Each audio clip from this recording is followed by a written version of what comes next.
Seguimos adelante en Telebuendía recibiendo esta mañana a Ricardo Angoso, es periodista de Cambio 16, corresponsal de la publicación española. Angoso, buen día, ¿cómo le va? Hola, buenos días. ¿Qué lo trae por Uruguay? Bueno, vengo a hacer algunas visitas a algunos amigos, a hacer algunas entrevistas. Hoy tengo una entrevista con el presidente Sanguinetti y un poco ver qué se está cociendo por aquí, ¿no? Un poco los periodistas somos siempre pájaros de mal agüero y curiosos. Bueno, sí. Una primera consideración sobre la imagen internacional que tiene actualmente el presidente Mujica. ¿Cómo lo observa?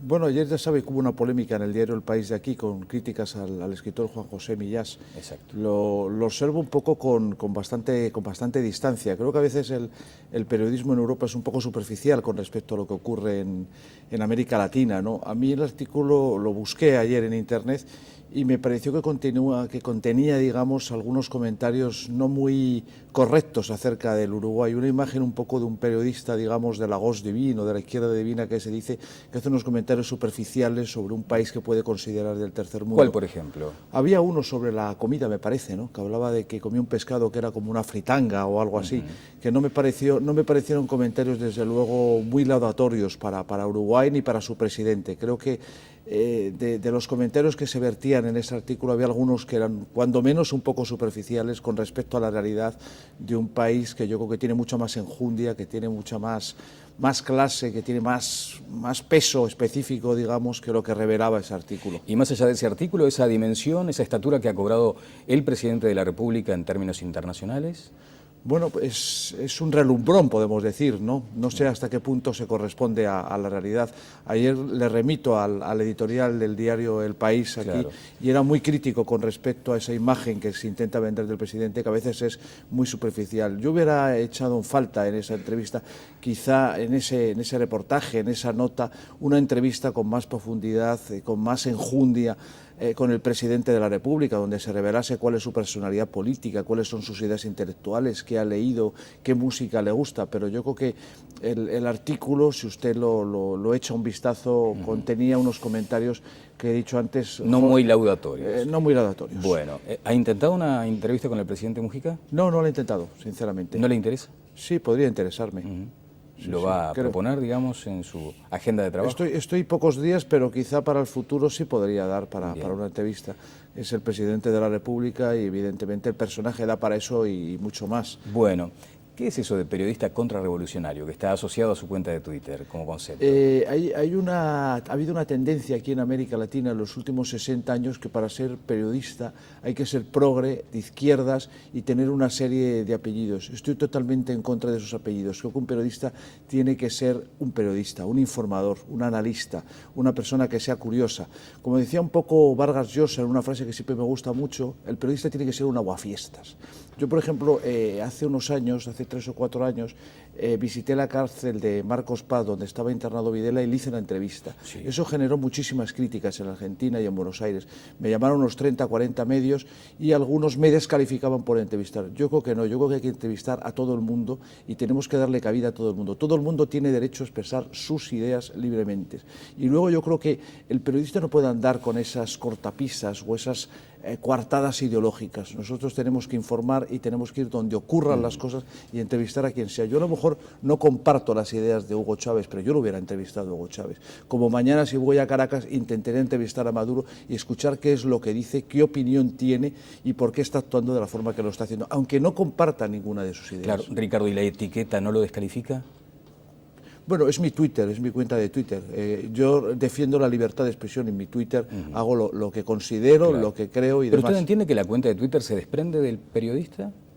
Yo creo que sí se desprende. Una cosa es para el medio que trabajas, donde tienes tu disciplina, donde está el medio que tiene su línea, donde tienes que ser respetuoso a veces con la línea del periódico. Claro, pero ella insinúa una línea, ¿no? A la hora de hacer una entrevista, seguramente le van a investigar ese mote o esa determinación de... Yo además, paradójicamente, trabajo para un medio que se considera de centro-izquierda, como es la revista Cambio 16, donde, por cierto, nunca he tenido ningún problema, ni nunca he sido censurado absolutamente por nada, y donde donde he publicado cosas que iban en contra de la línea editorial. Por ejemplo, léase lo que ocurre en Honduras en el año 2009. Yo examiné lo que ocurría en Honduras en el 2009, cuando ocurrió el famoso golpe de Estado contra Zelaya y tomó el poder Roberto Micheletti, y lo que yo escribía iba en contra de la línea editorial de Cambio 16. Pero tengo que decir de una forma respetuosa que nunca, ni una sola coma de lo que escribí en esa revista fue censurado o tocado o alterado en alguna forma. Nunca. Los medios no pueden incidir sobre la cuenta personal del periodista, está claro. Allí hay una independencia. La cuenta de Twitter es del periodista. Como la de Obama es de Obama, o como la de François Hollande, o como la de Rajoy. Pero lo que escriba Obama en su cuenta de Twitter representa lo que dice el presidente de los Estados Unidos. Lo va a leer todo el mundo. O Maduro, ¿no? Pero bueno, es lindo ese debate. ¿Cuánto de analfabetismo ilustrado existe en el mundo respecto a los temas internacionales? Yo diría que se venden muchos clichés y luego estamos tan pegados los periodistas a la actualidad, en el día a día, a tener que vender los temas del día, que hay mucha superficialidad. La información internacional es muy superficial y muy rápida, a veces demasiado rápida. Por ejemplo, ha ocurrido la crisis de Crimea y hemos visto durante unos días un aluvión de informaciones sobre Crimea, pero dentro de 2 semanas usted habla de Crimea aquí y la gente dirá, ¿y qué es eso? ¿Y la superficialidad es intencional? Pues ocurren varias cosas. Mire, yo escribía en un periódico en España que se llamaba El Diario El Mundo, y ¿sabe usted qué frase tenía el director del periódico? Los temas de internacional no venden periódicos. Eso te da una doctrina de lo que ocurre en los medios de comunicación. Y al principio de nuestra entrevista hablábamos de esto, la superficialidad, lo rápido y lo poco que se tratan los temas de interés, porque quizá no es lo que más venden. Es decir, al público uruguayo le interesa mucho más saber qué puede ocurrir de cara a sus próximas elecciones, que las tienen este año, qué va a ocurrir con su alcaldía, con el Ayuntamiento de Montevideo, que lleva gobernado por el Frente Amplio muchos años. Le interesa mucho más eso que lo que puede ocurrir en Crimea o lo que está ocurriendo en las calles de Venezuela, aunque sea un país latinoamericano. Bueno, de hecho, una crisis en el fútbol ha opacado temas interesantes Llevan a nivel 2 días nacional, ¿no? con portada Sí, en todos los medios. y promete seguir. Pero le preguntaba esto, ¿no? ¿Cuánto se presta para la manipulación informativa el hecho de que exista esa superficialidad en el abordaje de temas internacionales? Yo lo que creo cuando hablamos de los temas de internacional en los medios de comunicación es que estamos hablando para un público que es casi una secta. Yo creo que los problemas internacionales interesan a un público muy pequeño. Yo hablaría entre un 3 y un 5% de la sociedad. En general, la información se acaba moviendo por el fútbol, por los cotilleos, los asuntos locales, los problemas de índole nacional y como mucho a veces los problemas de índole regional. Yo, por ejemplo, observo que hay un aluvión de noticias desde México hasta Argentina ahora con lo que está ocurriendo en Venezuela, porque es algo que tienes cerca, porque es tu vecino, porque seguramente conoces a algún venezolano. Pero estoy muy seguro que la atención y el foco de lo que está ocurriendo en Crimea no ha sido algo de especial importancia en la opinión pública uruguaya, ni argentina, ni chilena. Le interesa mucho más lo que está cerca, lo que puedes casi tocar. Y digamos que lo de Venezuela está mucho más cerca que lo de Crimea, ¿no? Y a veces aquello de los intereses aparentes detrás de estos movimientos internacionales y ocultan tal vez otros non santos, porque de eso se trata la situación de Crimea. Si te parece, describamos un poco cuál es tu punto de vista respecto a ese asunto. Bueno, yo creo que con respecto a lo de Crimea, si me preguntas concretamente, creo que cuando se rompen las reglas del juego en la sociedad internacional, todo vale.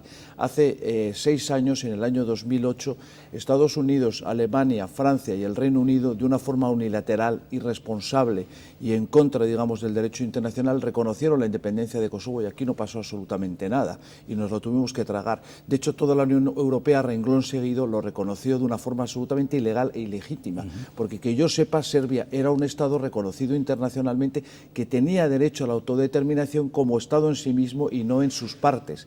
Y esto fue un reconocimiento ilegal. De hecho, España, Eslovaquia, Grecia y Rumanía, 4 estados de la Unión Europea, nunca han reconocido la independencia de Kosovo. A renglón seguido de esa crisis, y ese mismo año nos ocurrió la crisis en Georgia, por la cual Osetia del Sur y Abjasia fueron reconocidas por Rusia unilateralmente, siguiendo el mismo juego del Kosovo. Es decir, yo creo que cuando rompes las reglas del juego internacional internacional y no aceptas el orden establecido, como ocurrió en Kosovo, que por cierto era un protectorado de las Naciones Unidas, que Serbia entregó a las Naciones Unidas bajo su cuidado en un acuerdo entre Belgrado y Naciones Unidas y bajo el paraguas de la OTAN, que era quien teóricamente tenía que garantizar los derechos de los serbios y la transición a la democracia. Ni se garantizaron los derechos de los serbios, que por cierto fueron casi todos expulsados de Kosovo, ni se garantizó la supervivencia y la soberanía de Serbia como república. Y esa ignorancia que muchas veces tenemos respecto a los temas internacionales contribuyen a que se mantengan ocultos intereses no inocentes. Como estos. Yo soy muy crítico con respecto a la posición de Estados Unidos en toda esta crisis de Crimea, porque si tú quieres hacer valer tus derechos, si tú quieres hacer valer la legitimidad internacional, tienes que tener legitimidad moral, ética y política para hablar y para actuar. Pero ¿cómo puede tener ahora legitimidad moral, política y ética Estados Unidos, Francia, Inglaterra y Alemania si hace 6 años hicieron exactamente lo mismo ellos en Kosovo? ¿Es esto un movimiento o una simiente acaso de movimientos telúricos desde el punto de vista político en la región? Hombre, yo creo que se ha roto una regla básica desde el año 91. En el año 91, cuando se rompió la Unión Soviética, se dijo que los estados, digamos, que eran los herederos de la antigua, las repúblicas que eran herederas de la antigua Unión Soviética, no se tocaban sus fronteras y han comenzado a tocarse. Creo que es un precedente muy grave y que puede abrir la caja de Pandora para otras crisis. De hecho, tenemos ya 4 ahí abiertas, que es que en Moldavia se rompió una región, el Transnistria, tenemos en Georgia Osetia y Abjasia, y tenemos la cuarta crisis, que es la de Crimea, que esperemos que no se desborde, porque no olvidemos que toda Crimea luego está rodeada de toda una serie de minorías rusas, que Rusia no oculta su deseo de que a lo mejor algún día se unan también a esa entidad rusa que pretende crear Moscú en Ucrania, ¿no? Bien, sin alarmismo, ¿es posible que también allí estén haciendo una situación de conflicto global?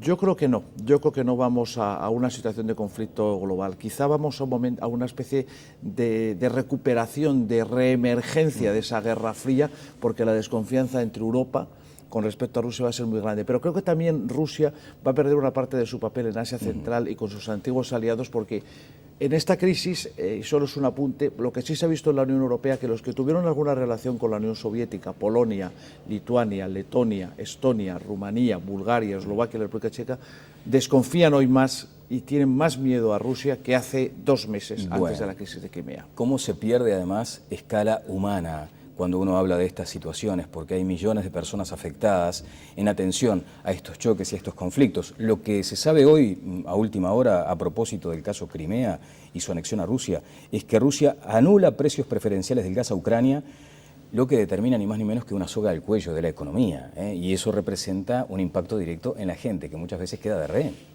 Una soga al cuello ya sobre un país completamente arruinado, aplastado, y que está esperando la ayuda internacional. Claro. Pero no olvides que también toda la Unión Europea, casi todos los estados son dependientes del gas y del petróleo ruso, que creo que esta crisis va a revelar también que tendrán que buscar fuentes alternativas energéticas para no tener tanta dependencia energética, pero tampoco política, porque parte del problema de esta crisis es que no puedes ser demasiado duro con tus vecinos y menos cuando tu vecino es el que te vende el 90% del gas. Crucemos el océano, Ricardo, y nos instalamos en Colombia, una realidad que tú conoces y que has palpado directamente. La vivencia ha sido personal y directa. Sí, bueno, Colombia está, como sabemos, inmersa este año en todo lo que son las elecciones presidenciales, acaban de ser las legislativas. Las legislativas que dejaron una señal importante. Las legislativas que dejaron una señal importante, en primer lugar, que hay un voto de contestación al presidente Santos muy importante y que también yo creo que revelan la calidad de la democracia que tenemos en América Latina y el déficit que tenemos, los déficits y retos y desafíos que hay que afrontar. Cuando tú aludes a la calidad de la democracia, ¿es que cuestionas de pronto ese nivel de calidad que habría que mejorarlo? Habría que mejorarlo. Por ejemplo, no te olvides que en Colombia hay 33 millones de electores, participaron 10 millones, fíjate qué poco. 30 y tantos por ciento. Antes había sucedido algo similar en Chile. Sí, los votos válidos al final eran como unos 10 millones, sobre 33 de electores, es poquísimo. El partido que gana, el del presidente Santos, lo hace con 2 millones y pico de votos. Si tú coges esos 2 millones y pico de votos sobre 33 millones, representan un 7%, yo siempre lo digo. O sea, gana un partido que representa el 7% de los votantes, pero sobre el censo nacional estamos hablando que eso es un 5% apenas. Creo que hay que mejorarlos, y eso es porque hay cierto desencanto. Ese nivel de participación tiene que ver mucho con la cultura política. Algo se hace mal desde las instituciones, la clase política no conecta con el electorado.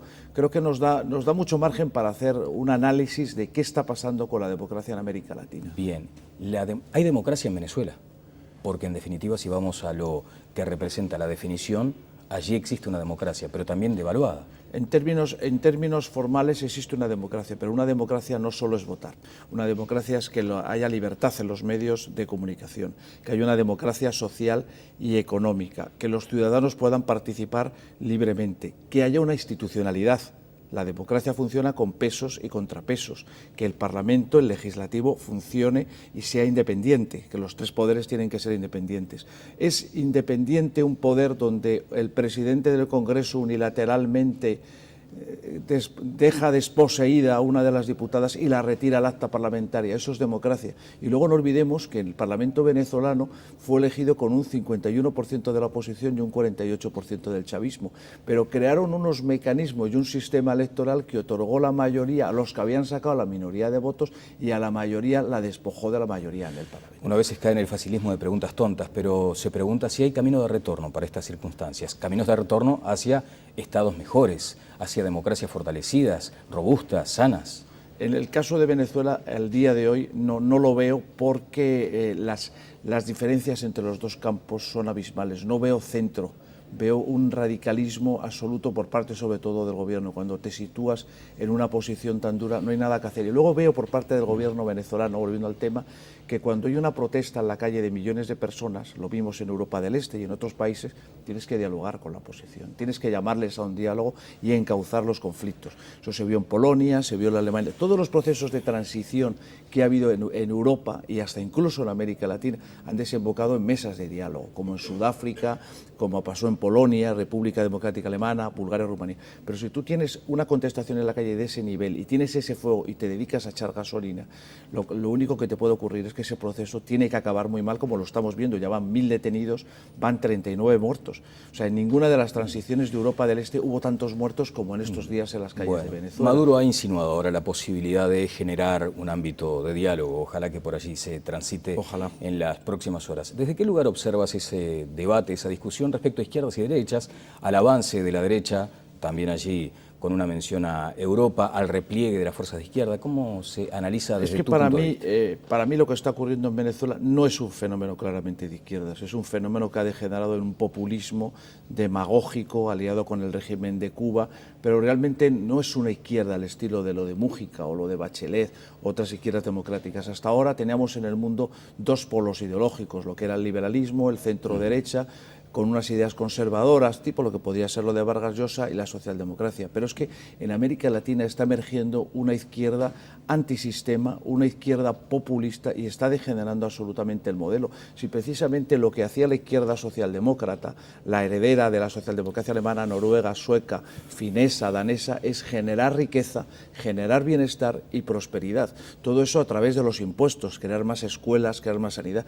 Pero ¿cómo puede ser izquierda un país como Venezuela, que de 32 millones de personas, 16 están ya subsidiadas?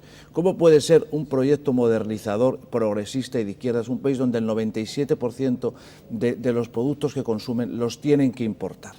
O sea, lo que se trata, o sea, esto es lo que decía Mao Zedong, lo que se trata es que el gato blanco o negro que cace ratones. Eso es lo importante. Lo que le importa al ciudadano es que las cosas funcionen. Yo he estado en Venezuela muchas veces y tú desde que te levantas a las 6, 7 de la mañana es que nada funciona. Hay cortes en el metro, la luz se va, el agua no es potable, no hay papel higiénico, la gente tiene que dedicarle horas para abastecerse. Han creado una pequeña Cuba, pero es que ¿de dónde veníamos? Es que no estábamos tan mal en Venezuela. Yo hace 16, 17 años podía atravesar toda Venezuela sin ningún problema. Hoy no puedes salir a la calle. No puedes pasearte por las calles de Caracas. Entonces, yo vuelvo a lo mismo que Mao Zedong. Me da igual que el gato sea blanco o negro. Lo importante es que cace ratones. Bueno, muchas gracias, Ricardo, por estos valiosos minutos. Deberíamos detenernos algún instante en la situación en Argentina, pero no tenemos tiempo. Será en otra oportunidad. Allí tú estuviste con Videla, pero ¿intentaste conocer la otra campana, el tañir de la otra campana? Claro, yo todos los días compro Página 12. Es un ejercicio que hago esté donde esté. Entonces, me sitúo ideológicamente donde esté, yo intento leer de todas las fuentes. Creo que un periodista lo tiene que hacer. Ayer mismo estuve leyendo Página 12 y evidentemente que quiero saber también la otra versión y conocer la otra parte de la historia. Claro, pero la entrevista con Videla no correspondía tener en su correlato una entrevista con un afectado por la dictadura, por la bestial dictadura argentina. Sí, sí, lo he hecho ese ejercicio de acercarme a qué piensan los desaparecidos o qué piensa, digamos, el mayor contradictor que puede ser del régimen militar, como Horacio Berbisky. No tendría ningún inconveniente en entrevistarlo o en hablar con él. Estoy absolutamente abierto digamos, a escuchar a todas las partes que pueda haber en una misma historia, ¿no? En tu condición de aguafiesta. Exactamente, como decía Vargas Llosa. Ricardo, muchas gracias, muy amable. Valiosos Encantado. minutos con Ricardo Angoso, periodista de Cambio 16. Pausa y seguimos adelante en Tele Buen Día.